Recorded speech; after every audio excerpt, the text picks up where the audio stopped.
I'm going to revise a bit of Romeo and Juliet. Right, now we're going to look at a bit of context. Romeo and Juliet was written during the Renaissance period, the rebirth. There's this time of great cultural and intellectual revival in Europe. This period saw renewed interest in classical literature, arts, and humanism. Shakespeare drew inspiration from the influences, infusing his work with rich language and complex characters and explanation of human emotions.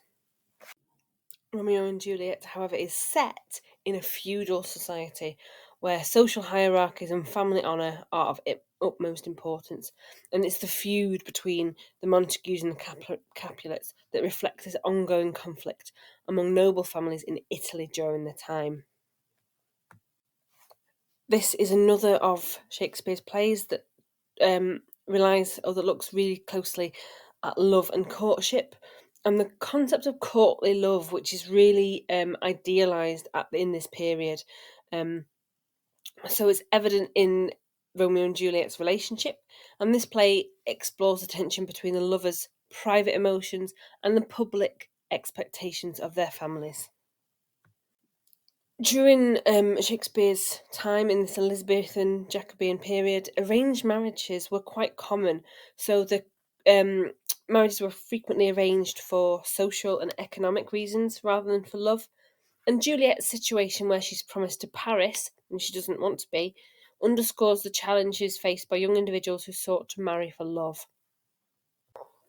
Religion and superstition.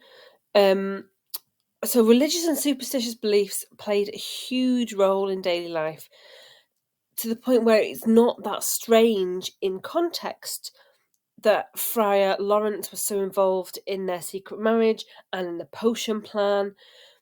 And the fact that he is reflects the influence that religious figures and practices had in the lives of the characters, but also in the people at the time. So it wouldn't be that considered that strange that they had trusted this random clergyman with their lives.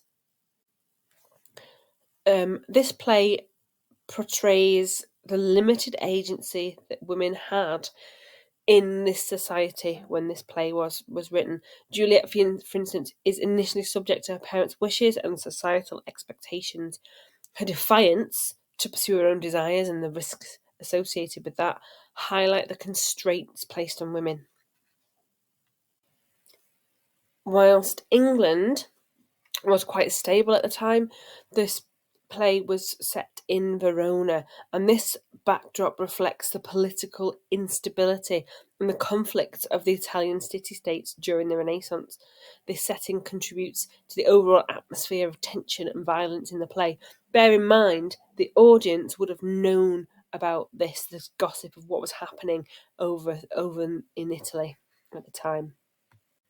Whilst you wouldn't usually think of language and poetry as context, his use of language, wordplay, metaphor add depth and complexity to the characters and themes, but they also are a reflection of Shakespeare's skill as a playwright and the linguistic richness of the Renaissance. So the people at the time wanted to be seen as witty. They wanted to be seen as poetic.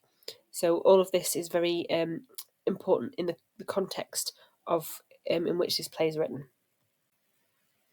Again, a genre isn't usually considered context. However, the tragic genre was really, really popular at this point in time. They typically involve the downfall of a noble character due to a fatal flaw or external circumstances. In this case, the flaw is the impulsive and rash behaviour of the young lovers.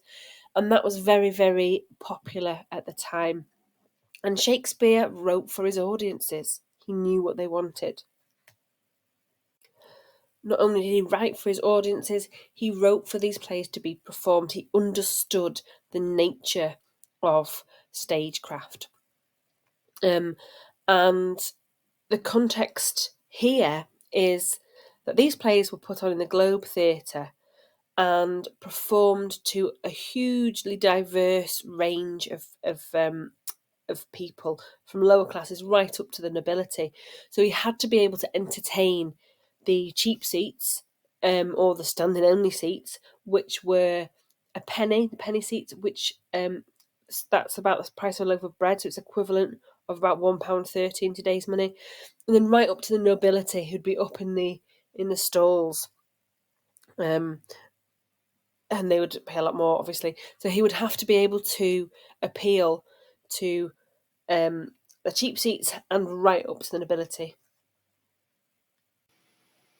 For more Shakespeare revision, subscribe to this channel. There'll be new videos out every week, and check out the playlists linked below.